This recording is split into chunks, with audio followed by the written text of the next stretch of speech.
Good afternoon, everybody. We're going to get into a topic today that isn't common, so common to all.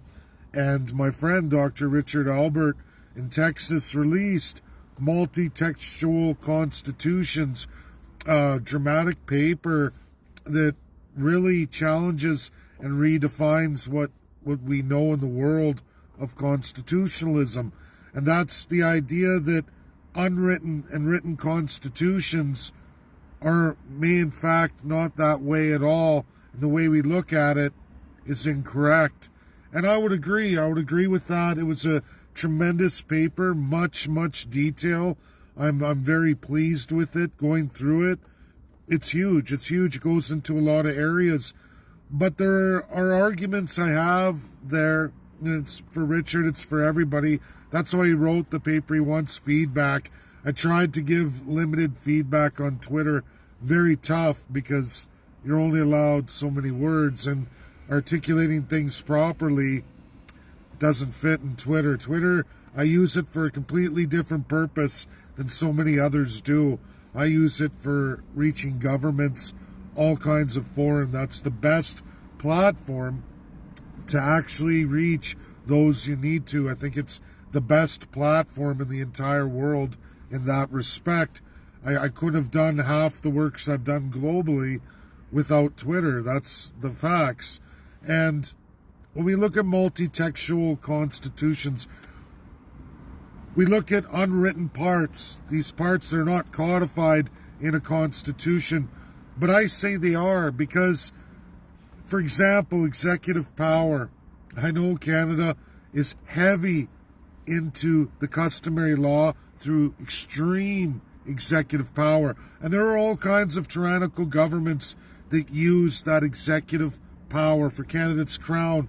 In the United States, it's executive power of president. Just one example. I can go through others, but for the purpose of this video, the purpose of Richard's paper, I want to just look at executive power in the United States of America in relation to the Supreme Court in the United States of America. And we're going to get into one of my favorite all-time justices, Ruth Ginsburg. And Richard turned me on to her a number of years ago, and unfortunately she died while I was in the process of processing her and reading her great works. But folks, multi-textual constitutions outside of the codified constitution like the United States of America exists. It exists. Supreme justices use it in decision-making all the time.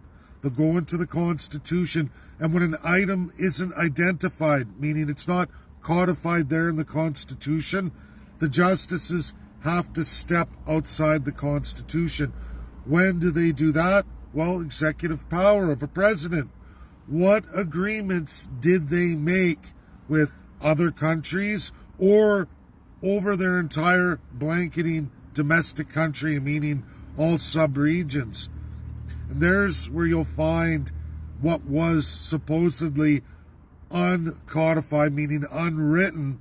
You will find it was written into a law or into a treaty or into a convention that the world agreed to, or all states, example, 50 states of the United States of America agreed to, or at least a majority. And supreme justices make those decisions by transversing the Constitution in relation to the executive power of government. It's privy. Just because we say something is uncodified or unwritten doesn't mean it wasn't written somewhere else. But the privy of that writing wasn't made available to you, the people, not readily available. Doesn't mean it's not there. It's just not to your privy. You've got to deep dig. And supreme justices do that in their decision making. Ruth Ginsburg did that many times through the executive of presidency. Their power codified in the American Constitution, where the president is given full access to a whole another set of laws and jurisdiction that the American people are not privy to. And it's listed in the Constitution under executive power of president. It says sole decision-making on treaties. And they do that. And when they make agreements with all the countries of the world or their sphere of influence, it does overlap the American people. It's outside of them. It's outside of their privy.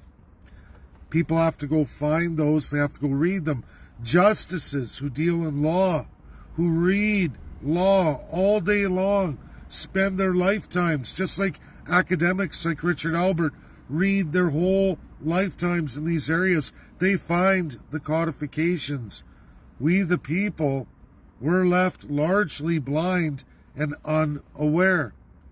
That, to me, is one of the greatest flaws of the American Constitution, a mishap, that giving that executive power, that privy only to a small group outside of we the people, it should be on the basis that it respects the laws and powers of the people. Meaning, if the law was good enough for the United States people, that's what you should go forward out to the world when you create these new conventions, these new treaties, these new agreements, these new agendas. It should cement that it's at the power of the people and what's best for the people. And it respects the existing highest law of the land. And they don't. Often they don't. And there is nothing in the American Constitution that says that a president has to. And those he designates to go forward with him in the treaty or agenda or convention that they bind into law that supreme justices will grab when it's not articulated in the American Constitution. They'll go the next step. They'll search for that executive power, that executive decision made. And they do it. It's much worse, Canadians, for you. It's much worse. The Canadian Constitution has very limited checks and balances. Our entire Senate exists as an executive branch to the Prime Minister, solely appointed by and solely sworn to. So we don't even have that as a check and balance. It's quite the opposite. It's the Prime Minister's house, personal house. Senate bills are of the Prime Minister, of Her Majesty's official opposition. That is it. Not you, the people, not in any way, shape, or form. This also goes for our Supreme Court of Canada and all our superior courts. They operate entirely under that executive power, that privy of only those selected by the Prime Minister in a small council. That's it. Whomever the Prime Minister designates. And they do that sneakily through Governor General, Her Majesty. That's who our Majesty is in Canada. And yes, we have a regional Majesty too, but that regional Majesty attached to all premiers is Lieutenant Governors, whom again are sworn to Governor General, whom sworn and appointed by the Prime Minister. Complete autocratic, dictatorial executive power. And it's clearly codified that way, their powers. And that's why so many laws, so many things that go forward in Canada are done absolutely against any form of we the people. Much worse than the United States of America. The codification is subjects and then savages. Not a myth, not an exaggeration, literally word for word. We still have the Indian Act, entirely forever Canada since 1876. All prime ministers involved, all of them involved at the time in crafting that. It was subjects and savages, as outlined from 1867 articulated, well documented in the House of Commons by all said prime ministers. That has remained the law, the highest laws of the land of Canada, subjects and savages. There's an Indian Act that formed the Arctic Council. Couldn't even have the Arctic Council without endorsing the Indian Act and endorsing the Indian overtone. There is no Indigenous. Doesn't matter what they craft, create, or narrate in their own language. The highest laws of the land are savage, Indian, and subjects, not citizens. Take the Citizenship Act, go read it. You are subjects. You are defined as subjects. You will swear an oath of allegiance. You will be bound, whether you swore it or not, to the oath of allegiance. You're born that way. You go through life that way. Highest laws of the land, Canada. 1867 all the way through till today. No amendments, no repeals, no redrafting the Constitution. None of the 10 provinces want to do it. None of the 3 territories want to do it. The supreme autocratic provincial, which is regional crown, exists for premiers. They get to do whatever they want while they hold a majority. They do whatever they want. And there's nothing anybody can do about it in this crown colonial super executive system. Much customary law that is written, folks. You're just not privy to it. And Richard, I love you to death. I'm going to see you in Texas in a very short amount of time here, just weeks away. And I'm very excited. Trips planned, holidays booked. I'm going. And I'm going to enjoy meeting all of those academics. I've spent so much time on Zooms over the years and in so much creative writings. It's going to be exciting for me. I can't wait. There'll be pictures. There'll be some video. Maybe I'll do some speaking there. We'll see. We'll see. But, folks, it's real. It's credible. I'm doing much more. I'm going on with Switzerland in the United States. I'm in another project with a Pulitzer Prize winner in the United States. I have much more work to do with We the People. I've got invites to New York, the New York Bar Association. I'm not even a lawyer. You're all going to get to see that in due course. It's going to be an exciting year. I enter into private education with a number of academics next week. My own personal education for an entire week by 3 magnificent doctorates, some from outside the U.S. and a whole pile in the U.S. Pretty prestigious, pretty exciting. I can't believe where my life has gone for a guy who works with his hands each and every day of his life. I don't even have a law degree, but I'm going to be in those venues, and I'm going to go through it for all of you to try and fix Canada, because somebody has to do it. Our politicians aren't going to do it. They're not. They're not. They like their privy power. They like keeping all of you out of it, and their tremendous executive power. Does the United States of America need a constitutional amendment? Yes, I would say the executive power needs to be amended. It needs to bring the people forward, for sure.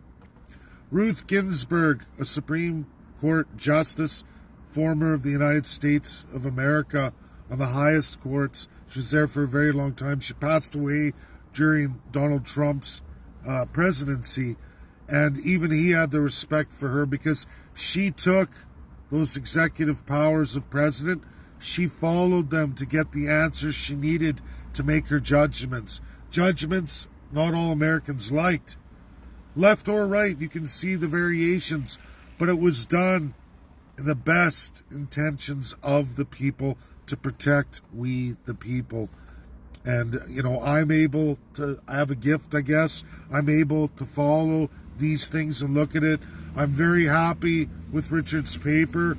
It's explosive in world academia, in law circles, because that multi-textual constitutions is real.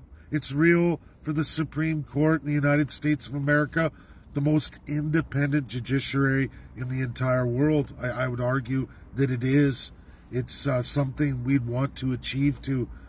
But we all need to be made aware of that executive power, that unwritten textual constitutionalism we used to classify, but it is written. I argue it is written. It's clearly there. It's just the idea that the codifications of our highest laws of the land give that power to the executive. And then it's up to you to follow that. Each and every presidency for Canada, always, almost all of everything that's done to us is through executive, Privy Council, which we're not even made party to.